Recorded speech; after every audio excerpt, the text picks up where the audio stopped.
Bienvenidos.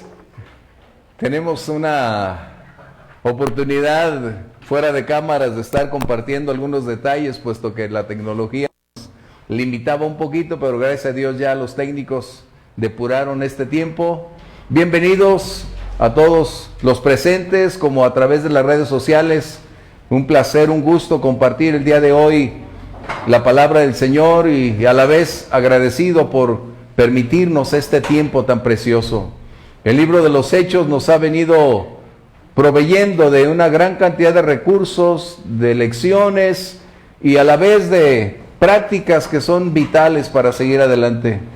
Estamos en el capítulo 27 y les invitamos porque parece que próximamente estamos ya a quizá una clase 2 de concluir este libro que nos ha llevado un buen tiempo, pero excelente.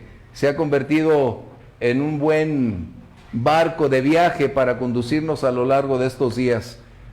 Si ustedes que están a través de las redes sociales, sus apuntes, si ya tienen todo, por favor vamos a orar, pedir a Dios dirección y les invitamos de igual manera como los presentes, tomar este tiempo ya para dedicarlo, que Dios nos dé gracia, dirección, sabiduría y nos equipe no solo para adquirir el conocimiento intelectual, sino la relación entre conocimiento y práctica, que es lo que hace posible que la fe sea una realidad en nosotros. Por favor, dirijan algunos de ustedes la oración con voz alta, con voz fuerte, porque necesitamos que se escuche hasta el lugar donde están.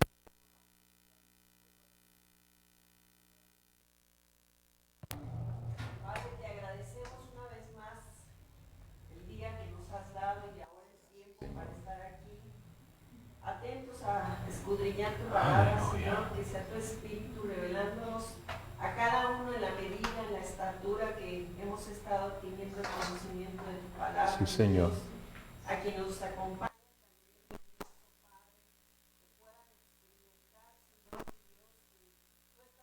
Señor, al cuidado también para enseñar.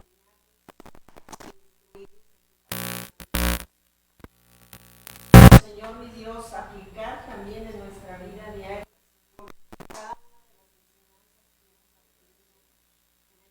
Señor, y te damos gracias.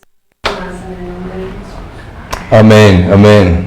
Estábamos con un poco de alegría porque mencioné que estamos a punto de concluir el libro de los Hechos y Ángel mencionaba que iba a haber graduación y Jorge, en su estilo característico, le dijo que estaba viendo la tesis y cómo llegar a los momentos.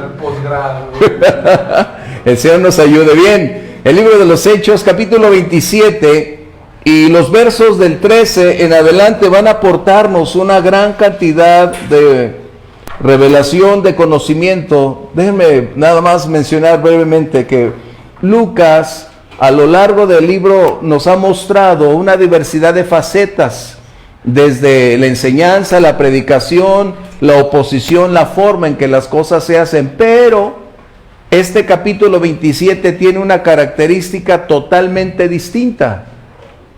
El Espíritu Santo no se propone cómo compartir con respaldo, con dones, con milagros, no. El propósito de este capítulo 27 es mostrar cómo enfrentar la realidad de adversidades y de qué manera podemos aprender a mantenernos fieles, firmes ante aquello que no podemos cambiar. Pablo es el modelo que el Espíritu Santo está colocando en medio de la adversidad para aprender cómo hacerlo, de qué manera hacerlo y también de qué recursos tomarnos para mantenernos firmes a través de este proceso donde las tormentas nos inciden. Este domingo mencioné que ninguna persona, creyente o no creyente, está exenta de las tribulaciones de la vida diaria. Y cuando todo parece ir bien, nuestro día es soleado, próspero, bendecido, pero cuando repentinamente tocan a la puerta, recibes una llamada o simplemente el impacto de una circunstancia adversa, es que ya tienes una amenaza de tormenta. es que empieza la tormenta y es donde decimos, ¿y ahora qué hacer? Verso 13 dice del capítulo 27, y soplando una brisa del sur, les parecía que ya tenían lo que deseaban. Levaron anclas e iban costeando Creta. Pero no mucho después, dio contra la nave un viento huracanado llamado Euroclidón. Y siendo arrebatada la nave y no pudiendo poner proa al viento, nos abandonamos, subraya esa frase, nos abandonamos a él y nos dejamos llevar. Y habiendo corrido a sotavento de una pequeña isla llamada Clauda, con dificultad podemos recoger el esquife. Ese es el bote adicional que se tiene para un momento de emergencia.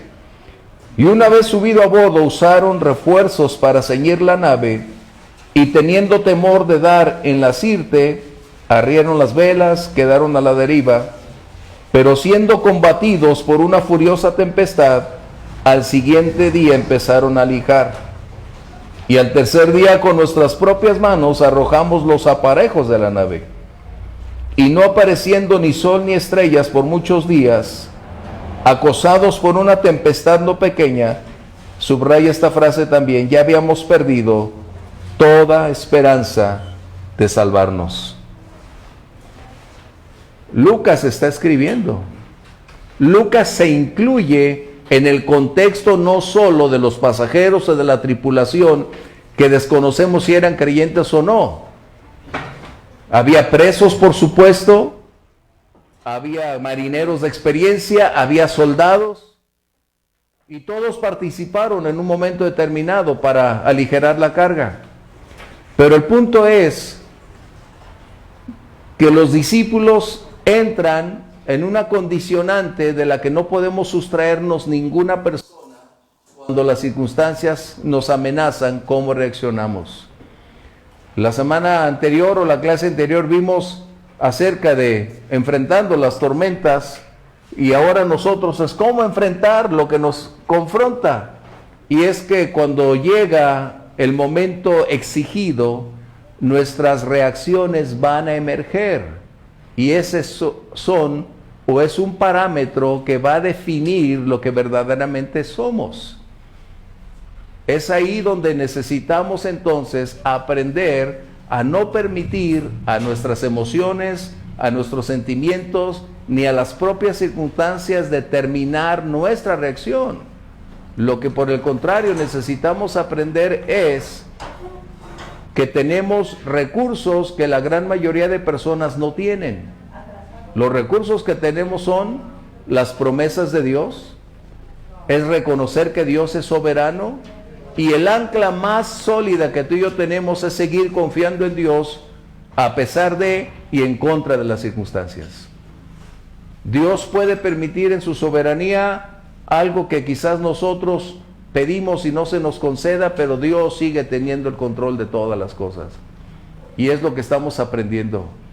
La Biblia nunca nos menciona que Dios nos va a conceder todo lo que pedimos, aunque es cierto, la Biblia dice que pidamos y para Dios todo es posible, pero hay un balance entre lo que Dios concede y en su soberanía lo que Él determina que puede suceder.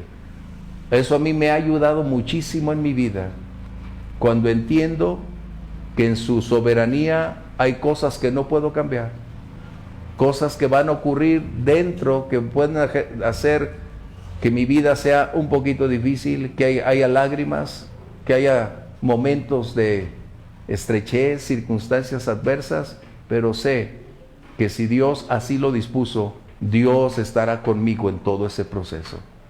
Tenemos que aprender que en la soberanía de Dios hay un mundo ilimitado del cual tú y yo solo apenas nos estamos asomando, pero cuando creemos en Él, sabemos quién es Él y lo que puede hacer, porque Él es un Padre amoroso, un Padre responsable. Y aún lo que permita que tú y yo atravesemos, Él nunca se separará de nosotros en ningún instante. Eso es algo que tenemos que entender, porque a lo largo de nuestra vida habrá diferentes escenarios, y lo estamos viendo con Pablo y con sus compañeros de viaje. Hay diferentes escenarios de los que ni nos imaginamos, pero la gracia de Dios los va a ir proveyendo para seguir adelante. ¿Sí? Excelente. Bien, Pablo entonces está mostrándonos una de las grandes facetas de cómo el carácter se ha venido forjando a lo largo de todos esos procesos que había experimentado. Lucas nos muestra un panorama enriquecedor. Mencioné que no está hablando de un tema de cómo predicar. Por el contrario, la gran lección es presentar la naturaleza humana cuando conocemos al Señor y cómo enfrentar la adversidad con la ayuda del Señor para que nuestro carácter no caiga en ansiedad, en crisis, en presiones o en problemas de inestabilidad mental. Por el contrario, podemos ir adelante. Bien, ¿qué estamos hablando entonces? Me agrada. Este tema, de veras, yo pasé tiempo y lo volví a leer y lo volví a leer porque me producía una enorme lección y no sabía por dónde empezar. Queriendo tomar un tema y después no, este lo puedo poner al final o colocar primero y mejor opté como hizo Lucas, en ese orden descriptivo, porque ese me pareció el orden más apropiado para que nuestra fe pudiera llegar. Bien, ¿qué estaba sucediendo? Recordemos, ya había amenazas de tormenta. Ahora el capitán y sus hombres habían descubierto que soplaba una brisa suave, agradable, y dijeron, es el momento. Es el supuesto donde a veces nosotros nos involucramos.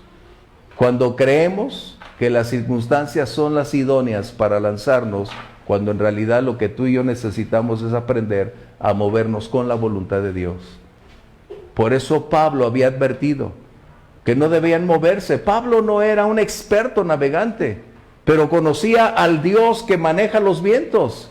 Tenía una comunión con aquel que sabe cómo gobernar las circunstancias. Pero además ya había experimentado 3 naufragios, recordemos. Pablo les había declarado que él conocía perfectamente cómo se conoce aquella famosa frase, la calma previa antes de la tormenta, ¿no? Había una canción que me gustaba hace muchos años, que decía, hay una calma que espera antes de que la tormenta se desate. Es como cuando tienes un día soleado y desciende la lluvia con tanta fuerza. O sea, hablando de las condiciones inesperadas de la vida. Bien, así que estos hombres deciden, cuando son impactados por este viento, lamentablemente perdieron el control de la nave. Y tú puedes pensar que no estás hablando de personas inexpertas, estás hablando de hombres forjados en medio de un embravecido mar, que tenían experiencia, capacidad, recursos, talentos, pero llegó un momento en el cual fueron insuficientes sus capacidades para hacer frente a las circunstancias. Aunado a no tener una fe como Pablo y los suyos, esto los llevó a la desesperación y creer que ya habían llegado al final, de tal manera que renunciaron a seguir adelante y sus esfuerzos resultaron vanos. Y qué tristeza para la gran mayoría de personas cuando llegan a darlo todo y los resultados son diametralmente opuestos a lo que esperaban. Se desmoronan, su fe, o si es que tienen fe, se pierde en el horizonte, viene el descontento, la frustración, y empieza la gran aventura donde las condiciones mentales generan un gran campo donde las personas, la gran mayoría, se conflictúa. Y es justo aquí donde empezamos la gran aventura. Los discípulos, Lucas menciona que ellos hicieron todo lo posible. A mí me sorprende que en medio de la tormenta ellos colocaron lazos o cuerdas alrededor de la nave. Yo no me había imaginado eso. Ciñeron el barco por fuera y por dentro para apretarlo de tal manera que no pudiera penetrar el agua. Pero llegó un momento en que también empezaron a aligerar la carga, tirarlo todo, porque era la única forma de creer mantenerse a salvo. Y es donde empezamos esta gran aventura. Por eso no sabía por dónde darle a esta aventura. ¿Y qué sucedió? Encontramos a un hombre, a Pablo,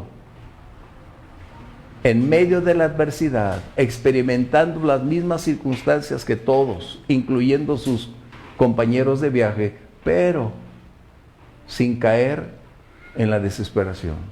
Y te preguntas, y yo me preguntaba, ¿de qué estaba hecho este hombre?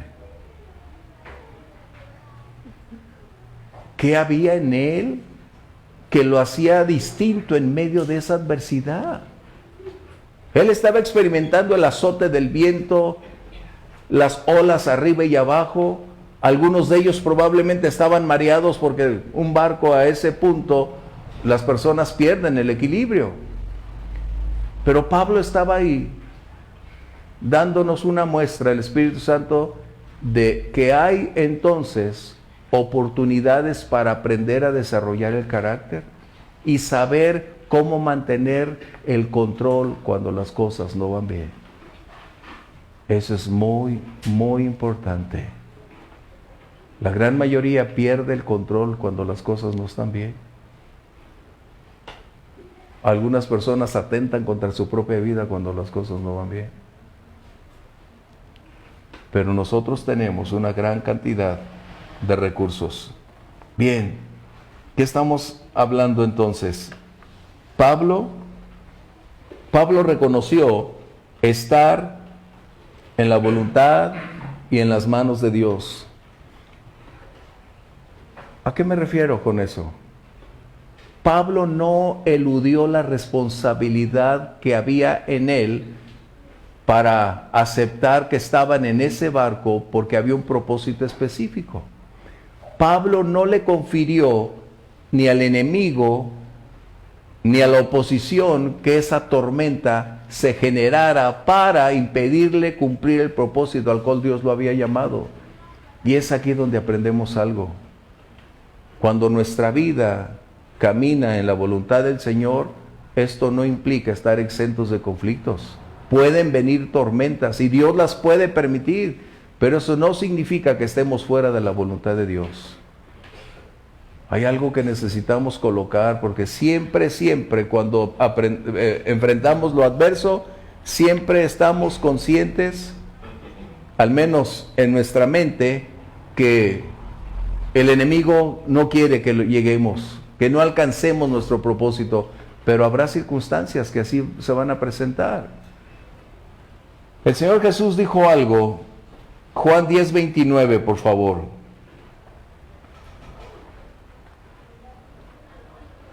¿Cómo movernos cuando las cosas son el número uno en nuestra lista de dificultades? A veces nos preguntamos, Señor, estoy bien delante de ti, y tratamos de hacer un inventario de nuestra vida. O a veces decimos, Señor, es que tú tienes todo el poder para cambiar las circunstancias, sí. Pero ¿qué sucede cuando Dios permite que las cosas vayan como van? Tenemos entonces que recurrir a la única fuente autorizada que nos puede dar la certeza de que aunque no lo entendamos, Dios sigue teniendo el control. Juan 10:29, por favor. Mi Padre que me las dio es mayor que todos, y nadie las puede arrebatar de la mano de mi Padre. Pablo conocía esta gran verdad, que cuando caminamos en la voluntad de Dios, condiciones adversas vamos a enfrentar, tiempos de crisis van a llegar, circunstancias que no alcanzamos a comprender de los porqués. Pero lo que sí podemos tener una certeza y una seguridad es, que mientras yo camine dentro de la voluntad de Dios y tenga o esté yo en las manos de Dios, estaré seguro. Recordemos, estar en las manos de Dios es nuestra decisión. El Salmo 91 dice, el que habita al abrigo del Altísimo morará bajo la sombra del Omnipotente. Esa es nuestra decisión. Porque tú y yo podemos salir de las manos de Dios. Es decir, no de su alcance, sino de esa cobertura donde tenemos esa certeza. Por eso cuando los discípulos le dijeron, enséñanos a orar, Jesús les dijo, cuando estén, ese cuando es nuestra decisión. Qué importante. Así que Pablo sabía, porque él se había entregado en las manos de Dios y él tenía la plena certeza de que si algo estaba aconteciendo, no estaba fuera del conocimiento de Dios, no estaba ajeno a la voluntad de Dios. Recordemos, está la voluntad perfecta de Dios, la voluntad permisiva de Dios, donde todas las cosas pueden suceder, y nuestra voluntad. Pablo estaba en el contexto de la voluntad de Dios. Pero hay algo que es importante. Aquí no encontramos a un Pablo tratando de reprender los vientos. No encontramos a un Pablo diciendo, te reprendo, Satanás, calla, enmudece. ¿Verdad que no? Y la pregunta es, ¿por qué no lo hizo? Cuando la tendencia por lo general es tratar de adjudicarle al enemigo su intervención para impedirnos lograr o alcanzar nuestras metas, nuestras victorias. Hay un texto que es muy importante, Proverbios 16:7. Eso te va a ayudar muchísimo cuando las cosas no van bien y no tienes la plena capacidad de interpretar los hechos y tu análisis todavía no está completo. Este texto te va a dar confianza y seguridad. Proverbios 16:7, por favor. Cuando los caminos del hombre son agradables a Jehová, aún a sus enemigos hace estar en paz con él. Cuando caminamos haciendo la voluntad de Dios, en un momento dado el Señor puede aún hacer callar al adversario, someterlo, porque eso es algo que Dios puede hacer. Pero lo que más me sorprende de Pablo, y al igual que sus otros discípulos cuando pasaron sus tiempos de crisis, no encontramos que ellos hicieran guerra espiritual, déjame decirte. Una sanidad del alma no tuvieron.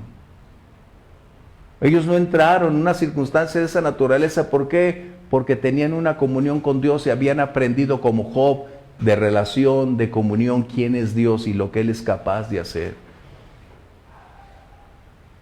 Tú y yo vivimos una lucha espiritual todos los días.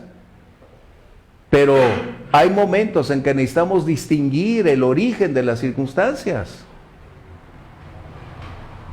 Y te das cuenta que Pablo no utilizó como aquellos dos hijos del trueno cuando dijeron, Señor, no nos recibieron. Si quieres, hacemos que descienda fuego del cielo y los consuma. ¿No? ¿Se acuerdan de ese pasaje? Y el Señor los reprendió y les dijo, ustedes no saben para qué es su poder, no saben la razón por la cual ustedes están aquí. Pero hay algo que Pablo escribe para colocar un balance. En 1 Tesalonicenses 2, capítulo 2, verso 18. Lo que necesitamos primero es disipar que todo tiene que ver con pelearnos con el diablo. Hay que hacer un ayuno, hay que hacer guerra espiritual. Oigan, ayúdenme a orar, a pelear la guerra espiritual. No. Acabamos de leer que cuando los caminos del hombre, es decir, del justo, del creyente, le son agradables a Dios, Dios interviene. Pero Pablo coloca aquí una gran verdad que nos da el balance, no para irnos del lado izquierdo y ser demasiado guerrilleros, porque algunos hasta se visten con sus trajes verdes, sus boinas, sus botas, y vamos todos a marchar. Respeto eso, pero hace falta el balance. 1 Tesalonicenses 2:18, por favor. por lo cual quisimos ir a vosotros, yo Pablo ciertamente una y otra vez, pero Satanás nos estorbó. Pablo está mencionando que hay dos tipos de obstáculos en la vida. Uno son los obstáculos naturales, como esta tormenta. Pero también hay ocasiones en que sí hay un origen donde el enemigo es la fuente, la causa para impedir accionar y llevar la vida de hacer la obra del Señor. O sea, sí existe ese punto, ese parámetro, pero ¿qué es lo que coloca Pablo? Que no es permanente la acción del enemigo, es ocasional. Y siempre el enemigo va a oponerse cuando vamos a hacer lo que a Dios le agrada. ¿Sí? ¿Comentarios? Sí, adelante, Grimaldo. Acabas de mencionar que Pablo sabía Dios, porque escribió el Evangelio según San Juan, cuando Jesús dijo, de mis manos nadie los podrá arrebatar. Ajá. ¿Acaso Pablo ya tenía el Evangelio en ese rato? Pablo ya lo sabía. ¿Por dónde medio de él? Desde que se convirtió Pablo. Pero estas palabras de que Jesús dijo, de que nadie los podrá arrebatar de mi mano, El Espíritu Santo era capaz de revelarle a Pablo todas esas cosas. con respecto a las luchas que tenemos, Pablo tenía la promesa de que Dios le había dicho, vas a ir a Roma porque vas a ir a predicar. Exacto. Okay. Yo considero que Pablo se sustentaba en eso. El naufragio, quitar, o sea, perder la nave, inclusive querer que iba a morir. Y Pablo, obviamente, sabía y tenía la conciencia de la seguridad de que Dios le dijo, vas a ir a Roma. Pase lo que pase, vas a llegar. Y eso lo podemos aplicar a nosotros. Yo lo puedo aplicar a mi vida. El Señor me da la promesa de que Él cuida mi vida, Él me guarda y me espera una recompensa si yo sigo en obediencia a su palabra. Pase lo que pase. Y eso es lo que yo considero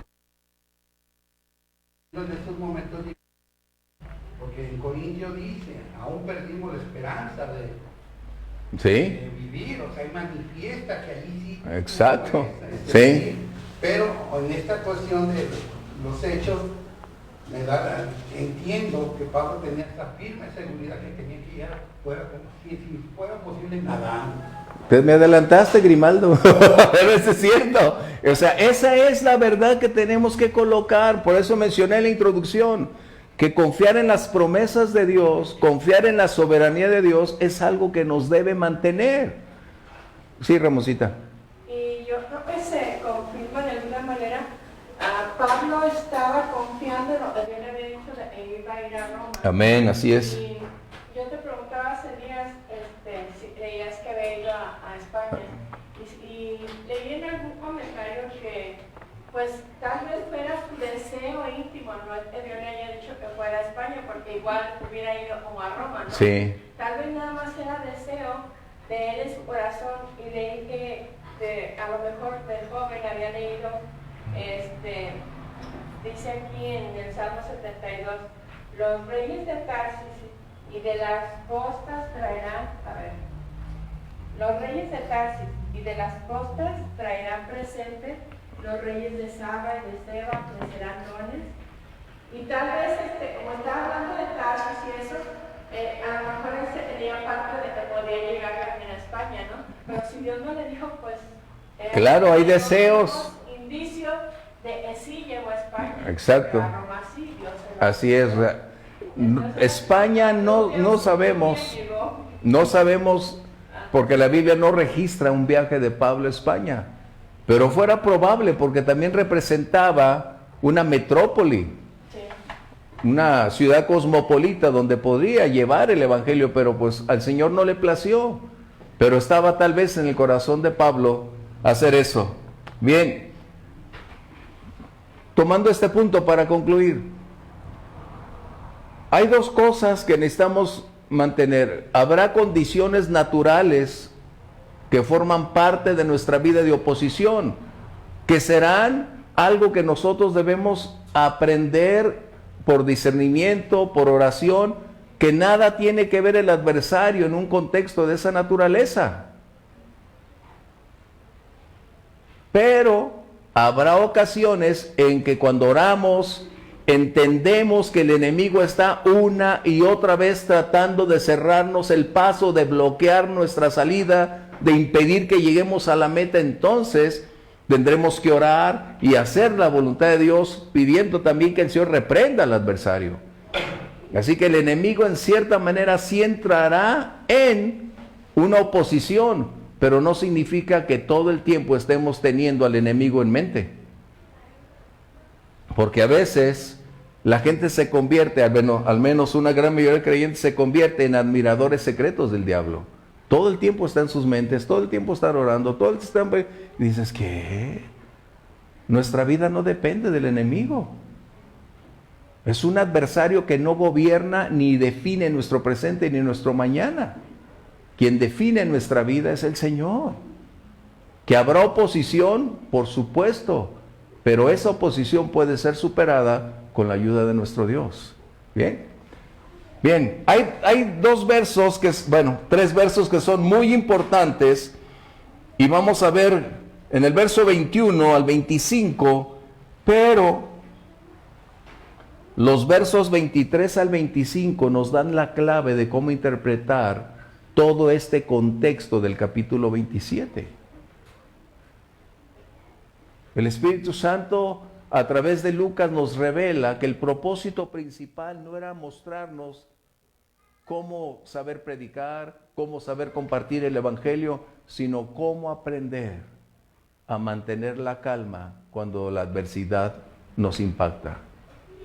Porque si algo en la vida tenemos, es que la adversidad vendrá en cualquier momento, tarde o temprano. Gracias a Dios por los que no han atravesado adversidades. Que el Señor fortalezca y ayude a quienes están pasando tiempos de adversidad. Y gracias a Dios por los que ya pasaron los tiempos de adversidad, que nos pueden ayudar a cruzar el valle cuando llegue el momento en que necesitamos su ayuda. Qué tremendo, ¿ah? Eso está claramente definido en las palabras de Jesús. En el mundo tendréis aflicción, tendréis problemas, seréis rechazados por vuestros padres, por vuestros hijos. Ajá. Es posible los van a pelear, es posible van a perder la vida. Más adversidad que esta, pero tenemos la seguridad de Sí. que vamos con el Padre. Pase lo que pase, dices tú, los que ya pasaron y ya están con el Señor. Y nosotros no estamos exentos de eso. Estamos dentro de eso, de que el Señor dijo. No es que Él dijo, no te pido que los apartes, que los saques del mundo, sino que los guardes del mundo. Pero el Señor después ya no dice eso. Van a tener problemas. Pero no teman, yo voy a estar con ustedes todos los días hasta el fin. Esa es una de nuestras garantías. ¿Sí? Versos 23 al 25, Pablo lo encontramos no como el protagonista, porque es el Señor quien hace todo, pero está mostrando a través de quien está rendido a Él, entiende el propósito de Dios y mantiene la calma en medio de la adversidad. ¿Qué es lo que sucede? Recordemos, Lucas, Aristarco y todos los que estaban con él estaban en un proceso formativo. La influencia de Pablo era vital para normar el carácter, la conducta, las reacciones de los suyos, de cómo aprender a ver la vida y desde la perspectiva del Señor, cómo mantenerse sabiendo qué recursos disponen, de qué forma enfrentar las circunstancias y saber que Dios nunca abandona a los suyos. Pablo tenía palabras que probablemente Lucas, Aristarco y los suyos quizás no habían comprendido, pero Pablo tenía una gran ventaja, haber conocido el Antiguo Testamento. Pablo, al tener esa relación, podía entender que Dios es el mismo de ayer, de hoy y de siempre. Que Dios siempre en su naturaleza sigue siendo el mismo y en su propósito siempre será el mismo. Dios nunca altera el curso de sus propósitos. Él no tiene un plan B, Él es Dios. Nosotros tenemos el C, el D y cualquier otro, pero Dios sigue teniendo el mismo. Y hay una escritura que nos puede ayudar a nosotros. Salmo 20, versos 1 y 2. Otro que tenga el Salmo 94, 14, por favor.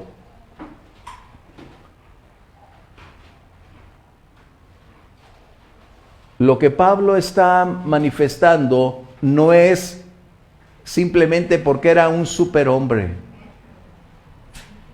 Pablo vivía las mismas circunstancias, pero había algo característico que lo hacía distinto. ¿Qué era la diferencia? 94:14, ¿qué era la diferencia? ¿Qué hacía de Pablo algo distinto en medio de las mismas condiciones críticas? ¿Era un estoico? ¿Ignoraba la realidad? Cerraba los ojos y decía, yo creo que no estoy aquí en este naufragio, yo creo que estoy allá en Nueva York, yo creo que estoy en Londres, yo creo que estoy... No.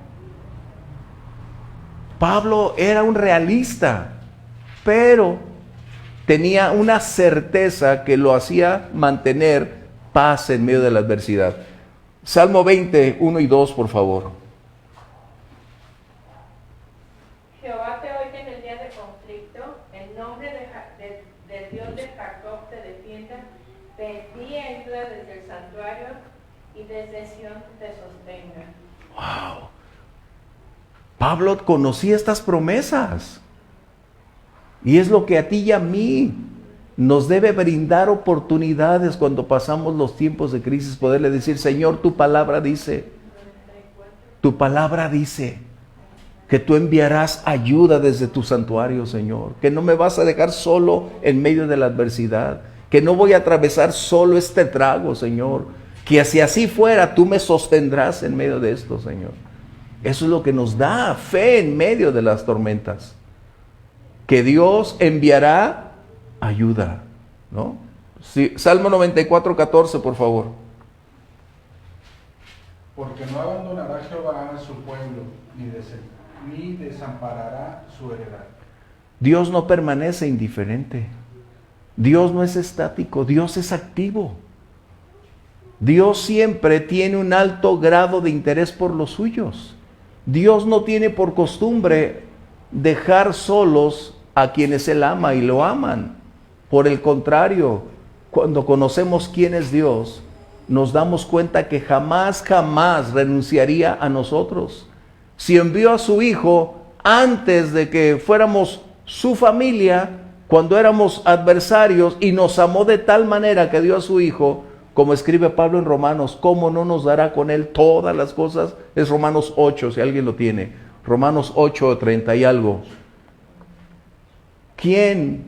Dice, si Él, antes de que le conociéramos, nos dio lo más precioso del universo, del mismo cielo que es Jesús, ¿cómo no nos dará con Él todas las cosas?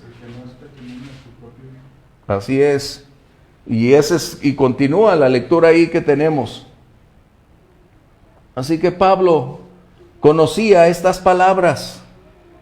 Es muy distinto conocerlas y tener un acervo intelectual acerca de la palabra, que cuando vives ese momento, lo llevas a la práctica, y cuando estás en medio de la angustia, el Señor envía ayuda y puedes decir, Señor, gracias. Y esa es una lección que aprendemos, porque se va a volver a repetir en un futuro. Y cuando llega ese tiempo de crisis, una vez más dices, tu palabra dice, el Señor te envía ayuda desde el santuario. Y empezamos a clamar a Dios, ¿sí?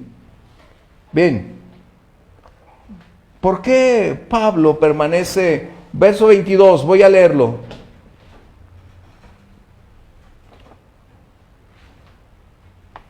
Mira, voy a leer el 21 porque es algo que Pablo hace. Pablo, como hacía ya mucho que no comíamos, puesto en pie en medio de ellos, dijo, habría sido por cierto conveniente, oh varones, haberme oído, y no zarpar de Creta, tan solo para recibir este perjuicio y pérdida. Pero ahora les exhorto a tener buen ánimo, pues no habrá ninguna pérdida de vida entre ustedes, sino solamente de la nave. La influencia moral y espiritual de Pablo no era simplemente una declaración leída no era un discurso triunfalista. Hay algo que es importante. La medida de nuestra paz determina la paz de las personas donde nosotros estamos. El Señor Jesús lo dijo. Vamos a Mateo, capítulo 10, verso 13. Nosotros somos llamados a ser personas de paz y somos portadores de paz. Y tenemos la capacidad de compartir esa paz con las personas que están a nuestro alrededor. Y la medida en que nosotros definimos nuestro presente, las personas a nuestro entorno reaccionarán, verán o pueden accionar de la misma manera por como tú y yo nos desenvolvemos en ese instante. 10:13, por favor, de Mateo. Y si la casa fuese digna, vuestra paz vendrá sobre ella, mas si no fuere digna, vuestra paz se volverá a vosotros. Donde tú vayas. Es como ser la luz, como ser la sal. La paz que Pablo tenía no emanaba de tener un alto grado de una fuerza de voluntad increíble. Era la paz de Dios que gobernaba su vida. Y ahí se hace más evidente porque en medio de todo el caos, no puedo imaginarme cómo el viento soplando con tanta fuerza, las olas arriba y abajo, la nave dándose un giro de otro, y Pablo diciendo, tengan calma. Cualquiera pudo haber dicho esa palabra, pero viendo a Pablo con esa calma, con esa paz, era la oportunidad de que las personas pudieran darle credibilidad al escucharlo con esa quietud en medio de la adversidad. Recuerda, a veces como nosotros reaccionamos, o empeoramos el ambiente, o damos la oportunidad de que tenga quietud. La medida de nuestra paz se podrá extender a las personas a nuestro alrededor. Eso es muy importante. Entonces eso es algo que tú y yo podemos decidir. No podemos cambiar nuestro entorno. A veces las circunstancias no las podremos alterar. Por el contrario, las circunstancias tratan de alterar nuestra vida, nuestro interior. Pero es ahí donde nosotros necesitamos determinar mantener esa paz. Porque la paz no debería ser una opción. Debería ser como el gozo, algo permanente en nosotros. Eso es algo que Jesús mismo enseñó. Mi paz les doy. Esa paz que el mundo no puede proveer. Y cuando hablamos de paz, la gran mayoría de personas adjudica ausencia de conflictos. Pero el Señor Jesús estaba diciendo que a pesar o en medio de los conflictos deberíamos tener paz. Qué tremendo, cómo es el Señor, ¿no? Porque esa no viene de nosotros, es de Él. Así que Pablo tenía paz en medio de la calma. Pero qué incongruencia para los marineros y el propio capitán del barco. El prisionero ahora estaba tomando el control del barco. No era un motín. Ahora con su vida, con la predicación, estaba siendo él el capitán del barco. ¡Qué tremendo! Eso me impacta tremendamente. Bien, dice verso 22. Pablo hace un pequeño resumen de lo que sucedió anteriormente, pero no permanece señalándole los errores a las personas. Pablo les dice, realmente, si me hubieran hecho caso, no tendríamos que haber llegado hasta este momento. Pero el pasado es pasado, la historia es historia, no la podemos cambiar, tenemos que empezar ahora.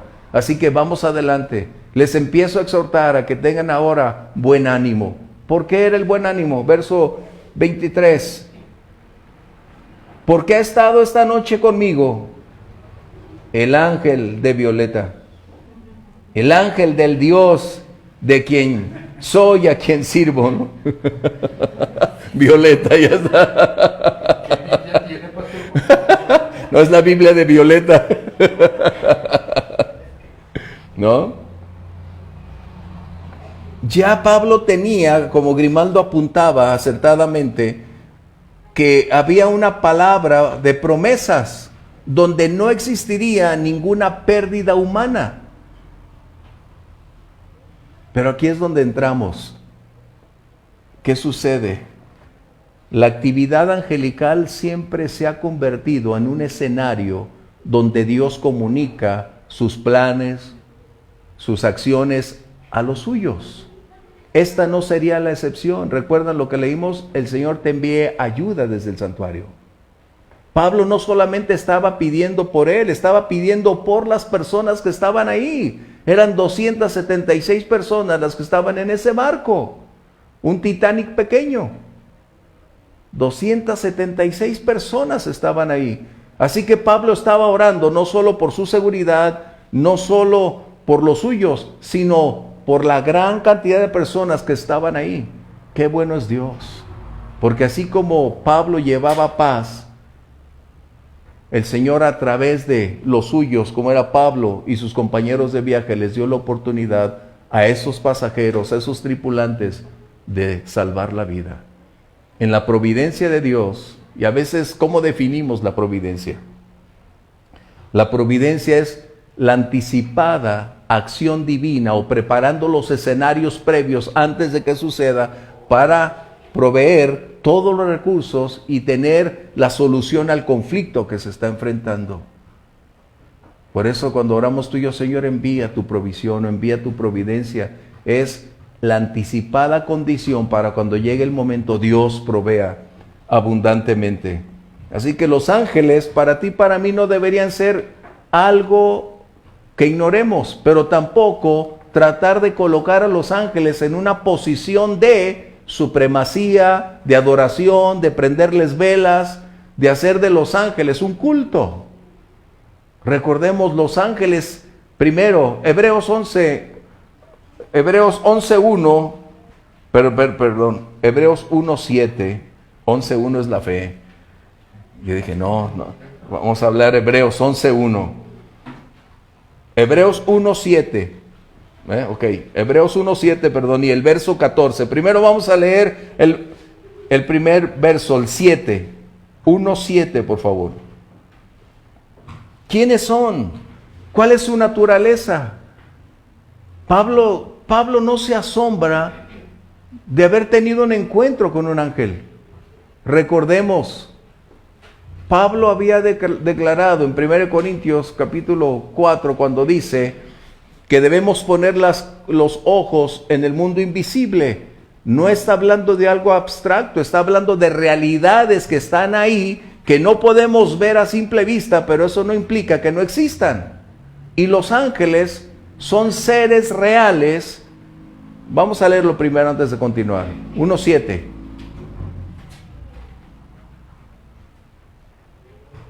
Ciertamente de los ángeles dice: el que hace a sus ángeles espíritus y a sus ministros llama de fuego.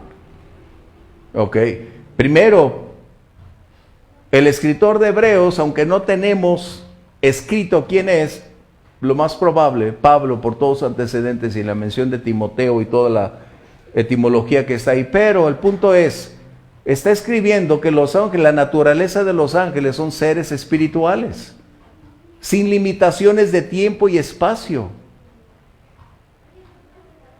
Son seres que no podemos ver a simple vista, a menos que no se hagan visibles en el momento. Los ángeles no se aparecen. La Biblia no enseña que se aparecen.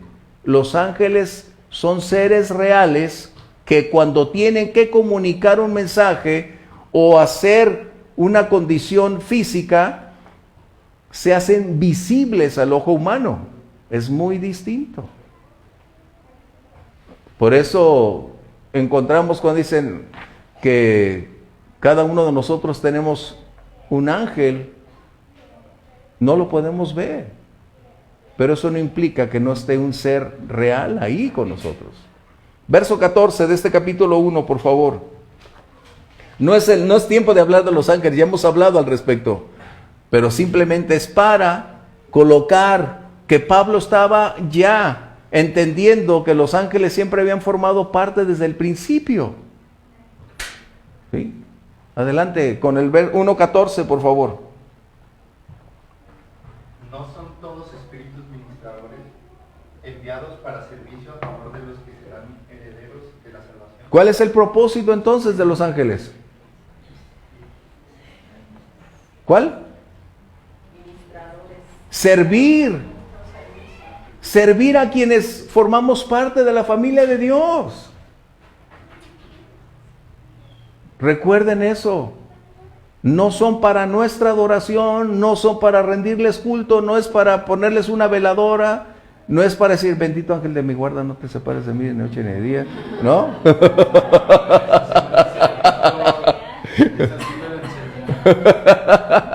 ¿Por qué? Porque esa era la tendencia que aprendimos, pero en realidad cuando conocemos la verdad nos damos cuenta que los ángeles no están sujetos a nuestras órdenes. Los ángeles no cumplen caprichos. Los ángeles no son seres a quienes nosotros les ordenamos. Dios los envía con un propósito específico: ayudar, fortalecer, proteger, proveer, o sea, de acuerdo a la misión que Dios les confiera. Recordemos que Elías fue alimentado de una manera sobrenatural, que un ángel preparó la comida. Entonces tenemos que entender que los ángeles están a escuchar la voz de Dios y hacer todo lo que se le ordene como resultado de nosotros orar, clamar, y Dios sabe a quién enviar y cómo hacerlo. En el libro de Daniel encontramos una gran oportunidad donde el ángel le dice: desde que empezaste a orar, fueron oídas tus ruegos. Creo que es Daniel 12, por ahí. Porque eres muy preciado para Dios y me ha enviado para ayudarte. Así que cuando oremos, no digamos: Señor, envíame a tu angelito.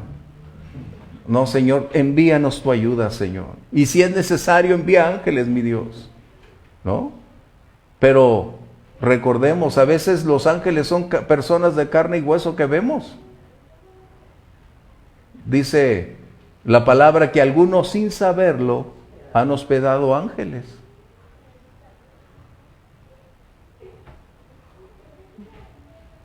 Así de fácil. Quiere decir que cuando tú hospedas a alguien es porque es alguien visible, alguien que tiene una forma, una apariencia, que puede caminar, moverse, que no te va a asustar, que no es deforme como los extraterrestres, que sea Grimaldo con 3 dedos. No, personas que vamos a ver correctamente. ¿Sí? Comentarios. Hace un tiempo, una señora famosa de Florida dijo que se le habían perdido sus joyas, se las habían robado. Y ella dijo: ah, sí, pues ángeles vengan. Así, ángeles vengan, vayan y tráiganme mis joyas, se los ordeno. Yo me quedé, ¿qué? Y la gente que estaba escuchándola, por cierto, una gran multitud aplaudiendo: amén, gloria a Dios. Y al final dijo ella: ¿y qué creen que pasó? Me trajeron los ángeles las joyas. Y dije: hace los ángeles de Charlie, porque los ángeles del Señor no creo. ¿Ah? Pero ahí es donde te das cuenta la gran ignorancia de quiénes son los ángeles, cuál es su propósito y el para qué están. Pero hay un peligro, vamos a verlo en Apocalipsis 22:9. Hay un gran peligro también en relación con este tema de los ángeles. El apóstol Juan había sido llevado a la isla de Patmos como resultado de haber sido desterrado por la predicación del Evangelio. Y en esa tierra inhóspita el Señor le permite tener la gran oportunidad de recibir toda la revelación de Apocalipsis. Y ahí encontramos que en 2 ocasiones el apóstol decide hacer algo increíble. Vamos a leerlo, 22:9.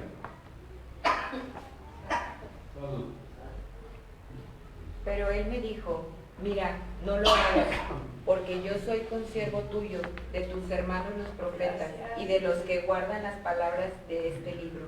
El apóstol se había inclinado ante el ángel.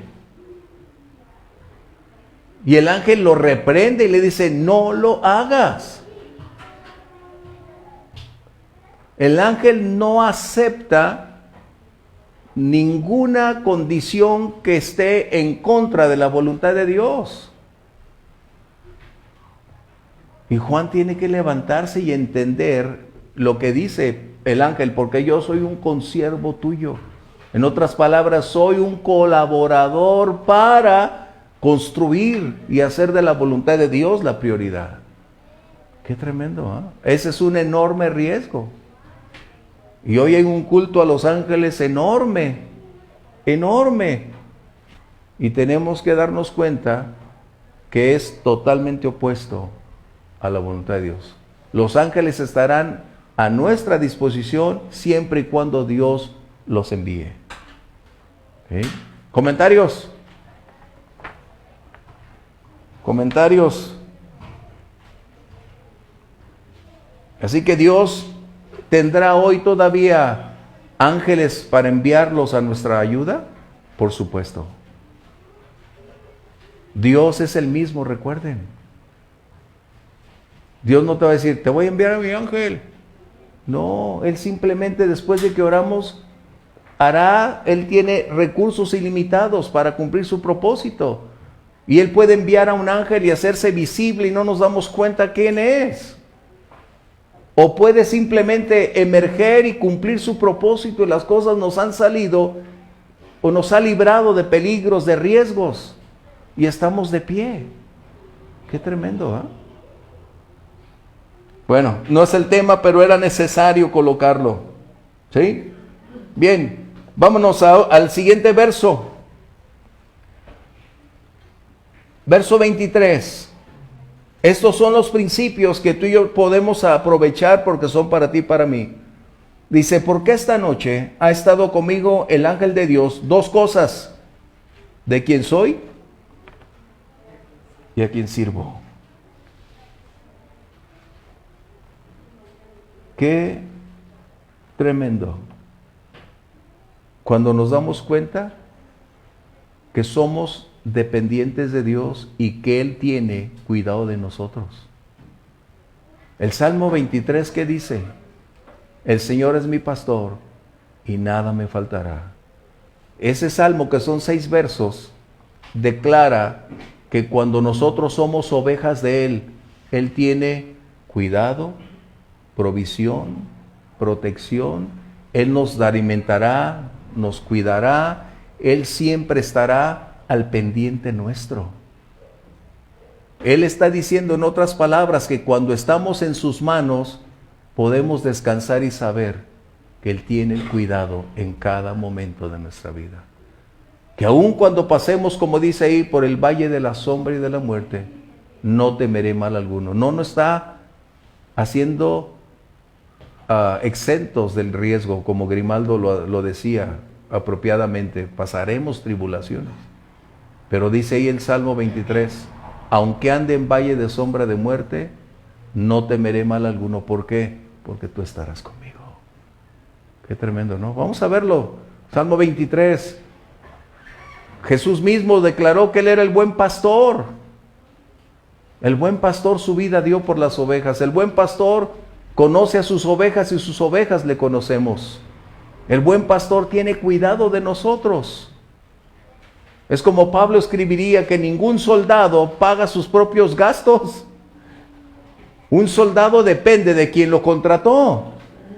Imagínate un soldado como hoy aquí en nuestro ejército, pagando sus propios recursos, pagando sus propias balas, pagando sus propias... No, depende de quién lo llevó. Y cuando nosotros nos colocamos en las manos del Señor, ahora Él ha dicho, yo tengo cuidado de ustedes. Vamos a verlo rápido y algunos ya no lo sabemos, pero es importante. Salmo 23, verso 1. El Señor es mi pastor y nada me faltará. En lugares de delicados pastos me hará descansar. Junto a aguas de reposo Me pastoreará. Confortará mi alma, me me guiará por sendas de justicia por amor a su nombre.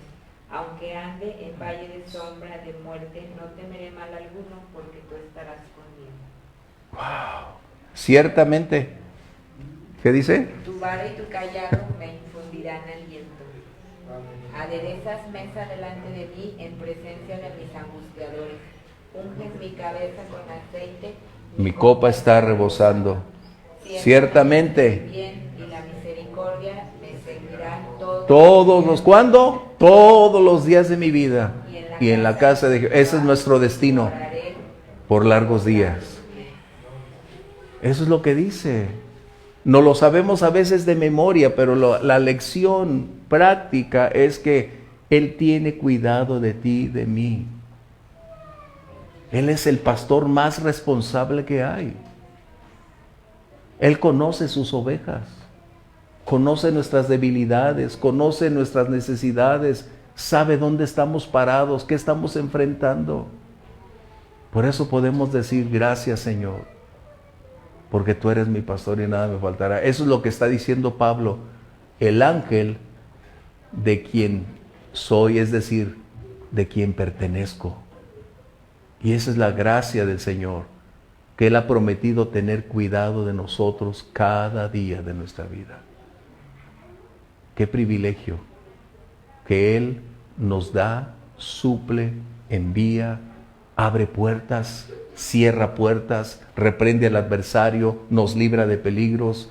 Él conoce todas las cosas. Por eso Pablo está diciendo que estos principios debemos tenerlos tú y yo, a quien pertenecemos. Cuando tú y yo sabemos a quién pertenecemos, podemos descansar y decir, Señor, tú tienes el control. ¿Sí? Qué importante. Así que, vamos adelante. Pero dice Pablo otra cosa, a quien sirvo, es decir, a quien servimos.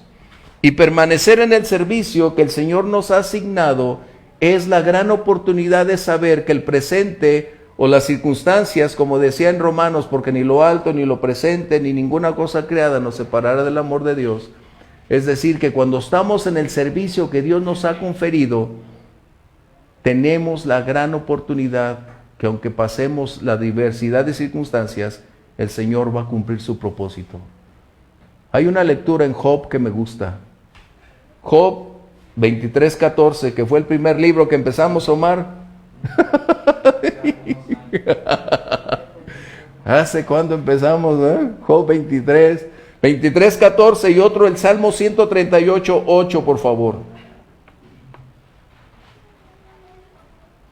Pablo tenía la certeza, como Grimaldo lo estaba manifestando, en las promesas de Dios, en los planes, en sus propósitos. Eso es lo que debemos mantener firme. Sé que tú harás lo que tú dijiste, Dios. Sé que aunque ahorita esté pasando la noche más negra de mi vida, sé que el sol estará brillando del otro lado. Sé que aunque en este momento no veo lo que me has prometido, yo sigo aferrado a lo que tú me dijiste que voy a hacer. ¿Sí? Job 23:14. Él pues acabará lo que ha determinado de mí, y muchas cosas como estas hay en él. Dios concluirá, Dios finalizará. Como decía Filipenses, el que comenzó en ustedes la buena obra, la concluirá. Excelente, ¿no? Dios no deja nada inconcluso. Job, recuerden, Job es el principio de la escritura. En él se estaban escribiendo las primeras cosas. Él estaba aprendiendo de relación con Dios porque él no tenía ningún antecedente. Tú y yo tenemos toda la Biblia escrita. Él no tenía nada. En él se estaba escribiendo las primeras páginas. Pero él había aprendido de su comunión con Dios que él no hace cosas sin propósito. En el capítulo 1, al final dice que Dios hace, o Dios todo lo que hace, con un propósito específico. Recordemos, Job había perdido todo. Y eso ha de haber sido tan crítico. Pero él dijo, yo sé que Dios tiene algo que no alcanzo a entender, que no alcanzo a comprender, que mi vida no lo puede ver. pero sé que Dios tiene un propósito. Sí, Grimaldo. Ahí con Job hace un comentario, él lo escribió, dice, me ha acontecido lo que más me temía. A pesar de que hacía sacrificio por sus hijos y ofrecía ofrendas a Dios, tal parece que en el corazón de Job, en lo más íntimo de su corazón, en lo más profundo, manifiesta esta palabra. Me ha acontecido lo que más temía. Eso sí, esas palabras dicen muchas cosas. El temor es algo que forma parte de nuestra vida. Y es precisamente lo que el verso 24 dice. El ángel le dice, Pablo, no temas. ¿No? Porque es algo que está ahí. Salmo 138, 8, por favor. Jehová cumplirá su propósito en mí. Tu misericordia, oh Jehová, es para siempre. No desampares la obra de tus manos. Su propósito Dios lo cumplirá. Nosotros o podemos ser colaboradores o podemos ser opositores. Y a veces el proceso no será el que nos guste. A veces no será como esperamos. Nosotros por lo general utilizamos la ruta más corta, más recta, pero a veces Dios va a elegir la ruta con mayores vueltas, con mayor tiempo, pero será la ruta más segura. Pero lo que debemos tener presente cuando pasamos las tormentas, que Dios cumplirá su propósito. Ese es el punto al cual nos estamos refiriendo. No estar exentos de, sino cómo enfrentar para que el propósito de Dios se siga cumpliendo en nosotros. Pablo le había recibido ¿cuál promesa? Que él iría a Roma. Que él estaría frente a Nerón para poderle hablar del Evangelio. Así que él estaba seguro que aun cuando pasara ese enorme tiempo de tormenta, que en la próxima clase entenderemos cuántos días pasaron en esa tormenta, no fueron 3 días. Pero entenderemos entonces lo que Pablo está enseñando. Dios cumplirá su propósito. Recuerda eso, por favor, porque es algo tan difícil. Cuando estamos sirviendo a Dios, cuando estás en el ministerio, cuando las cosas no salen como tú piensas, cuando se prolongan las condiciones, cuando entras en esa fase donde, ¿qué hago? Lo único que debes hacer es seguir confiando y esperando en Dios, que el propósito que Él ya te mostró, te reveló, te prometió, Él lo va a cumplir. ¿Cómo? No lo sé, pero Dios lo va a cumplir, porque a mí me compete creer y a Dios hacer. Dios no me va a informar cuál es la ruta, cuál es el proceso. Dios lo va a elegir. Por eso dice, ¿el barro acaso le dirá al alfarero por qué me haces de esa manera? ¿El barro le dirá, no quiero que me hagas de esa manera? No. Dios va a trabajar con el barro que nosotros le demos, es decir, nuestra voluntad. Y a veces el barro se va a endurecer y habrá necesidad de volver a darle vuelta a esa máquina y volver a remojar ese barro para poderle dar la forma, que es lo que a veces nos acontece. Sí, Grimaldo. Eso se manifiesta, bueno, al menos en mi vida, cuando yo tomo decisiones de acuerdo a mis sentimientos y a mis emociones y a lo que yo creo que no van de acuerdo a la voluntad de Dios. Yo mismo me complazco, yo mismo me doy la razón, pero digo, esto es bueno, lo voy a hacer. Y ahí es donde ya me doy cuenta que no es la voluntad de Dios. Anteponemos nuestros sentimientos, nuestras emociones y nuestros planes para seguir adelante sin tomar a cuenta a Dios. He pasado muchas malas experiencias por dejarme llevar por las emociones, por lo lógico, por lo que yo creo que eso es, y he aprendido a llevar a Dios todo lo que quiero hacer, todo lo que planeo y aún lo que no quiero hacer. Así es, excelente, Omar. Yo creo que también lo que sí se tiene que realizar aquí es el acto de fe ya en una aplicación real, ¿no? O sea, cómo Pablo en esa comunión que tiene muestra su fe, y la fe es tener valor. O sea, esa es, yo creo que es la parte más prioritaria por la cual el cristiano tiene que salir adelante. Y también el discernimiento. O sea, Sí. esa sabiduría para distinguir primeramente lo que es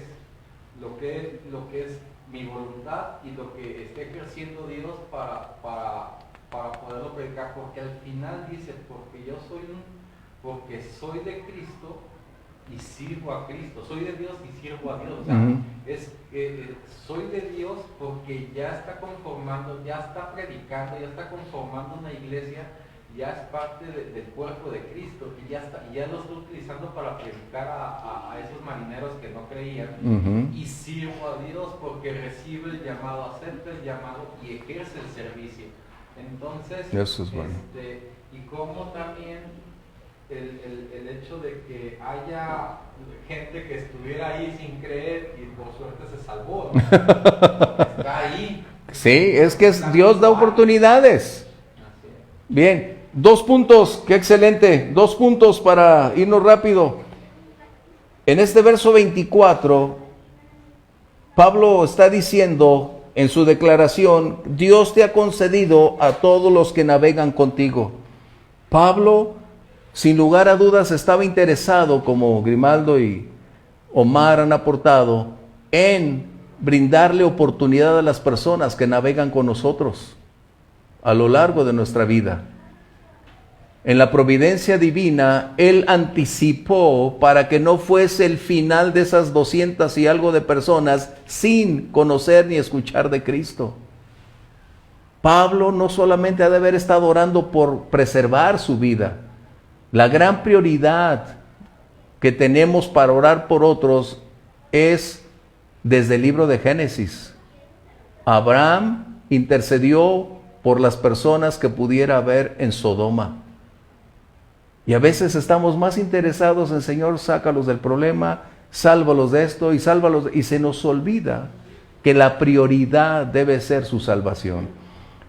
Fíjate, en Génesis 18, versos 31 y 32, Abraham está orando, empezando, Señor, si hubiera 50 justos, si hubiera 20, y empieza el descenso, ¿no? Pero él está intercediendo, es la labor. Y es lo que nosotros necesitamos recordar. Las personas a nuestro alrededor pueden partir en cualquier instante y nosotros somos como aquellos, como Pablo y los suyos que estaban en el mismo barco, orando por su salvación. El Señor les concedió a todos esos la oportunidad de no ahogarse, de no perecer en ese naufragio, porque Dios es un Dios de oportunidades. ¿Sí? El otro punto que tenemos en el verso 25, por tanto, varones, tengan buen ánimo, porque yo confío en Dios, que será así como se me ha dicho. Pablo está enseñándonos otro principio, a confiar en Dios en todo tiempo. Salmo 34:1 dice, alguien lo tenga por favor, Salmo 34:1 para concluir. Las condiciones de nuestro tiempo presente no determinan el resultado final de nuestra fe. Las circunstancias que tú estés enfrentando, las cosas que yo estoy viviendo, no determinan el resultado de mi fe. Solo son el medio para que nuestra fe alcance la victoria que Dios tiene reservada para nosotros. Así que en todo tiempo debemos confiar en Dios. Verso 34, capítulo 34, verso 1 de los Salmos, por favor. Bendeciré a Jehová en todo tiempo, su alabanza estará de continuo en mi boca. Nomás cuando me vaya bien voy a alabar al Señor. Nomás cuando esté el sol soleado, cuando esté en el barco, en el crucero, bien rico, ¿no? ¿Por qué? Porque aprendemos a madurar y a dar gracias en todo y a dar gracias por todo, porque esa es la voluntad de Dios. Esa es la razón por la cual el Espíritu Santo no nos lleva para saber cómo predicar. Este capítulo 27 está hablando de la soberanía de Dios, está hablando de esperanza, está hablando de cómo forjar el carácter, de cómo enfrentar la adversidad. Es lo que está enseñando este capítulo 27, cómo cambiar nuestra condición actual por permitirle a Dios intervenir para que exponga lo mejor de nosotros. Y eso solo va a salir en un proceso de depuración. ¿Sí? Qué importante. Por eso dice, confiar en Dios en todo tiempo. Pablo estaba diciendo, yo confío en Dios, que así será como Él lo ha dicho. Y es lo que tú y yo tenemos que decir, Señor, yo sigo confiando en ti, a pesar de lo que veo, a pesar de que las cosas están conflictivas. Así, Señor, yo quiero seguir confiando. Sí, Grimaldo, para concluir. Hay una cosa muy importante. Aquí a Pablo se le dio la promesa de que llegaría a Roma. Sí. ¿Sí? Ok. Y el ángel, en medio del naufragio y todo eso, le dice, no temas, vas a llegar a Roma. Yo creo que con esas palabras, más que la fe, hay una seguridad tan tremenda que lo podemos transmitir a todos. ¿Saben qué? Vamos a llegar. Vamos a Nadie se va a perder. Y eso a nosotros nos alienta. A nosotros no se nos ha parecido ningún ángel. A nosotros confiamos en la promesa del Señor, creemos en Él y aún creo que estamos dispuestos a perder muchas cosas por la obra del Señor y por lo que Él nos ordene. Hermanos, hay que alentarnos en el Señor. A ellos tuvieron muchas pruebas, palabras del Señor apareciendo del ángel, pero nosotros no tenemos nada de eso. Nosotros tenemos la palabra íntegra, las promesas aquí plasmadas y los problemas que cada día son más tremendos que aún creo que los de Pablo. Tenemos robos, asesinatos, secuestros, violaciones, raptos, choques, estafas, fraudes. No, Grimaldo, Ahí es donde trae la lista completa. Sí. No, pero también hay que ver que sí sabía que iba a ir con César, con Nerón. Sí. Pero aquí como que él está pidiendo por los que están ahí, ¿no? Porque te he concedido. O sea, Sí. si Pablo lo están pidió concediendo, por ellos. Exactamente. Si lo están concediendo es porque lo pidió. Exacto. Por eso mencioné que necesitamos orar por los compañeros que tenemos de viaje en el trabajo, en la escuela, en la oficina. Tenga usted vitacilina, ¿no? Que era el famoso comercial. Pero eso es importante. No concluí, porque hay dos textos que espero usted lo lean en su casa. Jeremías 1:7, porque cuando Dios nos llama, no elegimos el lugar, no es sujeto de decir, Señor, yo quisiera servirte allá en Dubái, subirme acá, no. Y allá en Dubái resulta que no tienes una oposición terrible, que las mujeres tampoco pueden vestirse como occidente. Y ay, entonces ¿para qué me trajiste, Dios? ¿Tú elegiste? ¿Ah? Bueno, vamos a dar gracias, pero hay algo, mantengamos firme nuestra confianza, dice el libro de Hebreos, que tiene grande recompensa. Y lo que ustedes y yo estamos invirtiendo hoy, un buen día, y pronto yo sé, o ya lo están experimentando, que tendremos recompensas de estas inversiones de tiempo, porque está redituando. Y mira cuántos tenemos compañeros de viaje que están dispuestos a orar, interceder por nosotros. Vamos a dar gracias. Señor, te damos gracias por la oportunidad que nos has concedido de reunirnos el día de hoy, Señor, de aprender que a quien servimos, a quien pertenecemos, tú tienes el cuidado de cada día de nuestra vida. Que el bien y la misericordia forman parte integral cada mañana hasta el final del día, Señor. Te agradecemos por tu amoroso cuidado. Ayúdanos a serte fieles y sigue obrando en nosotros tu perfecta voluntad. Señor, cumple tu propósito en cada uno de nosotros y queremos que se cumpla también como congregación. Te damos gracias, Padre, en el nombre de Jesús. Amén. El Señor les bendiga.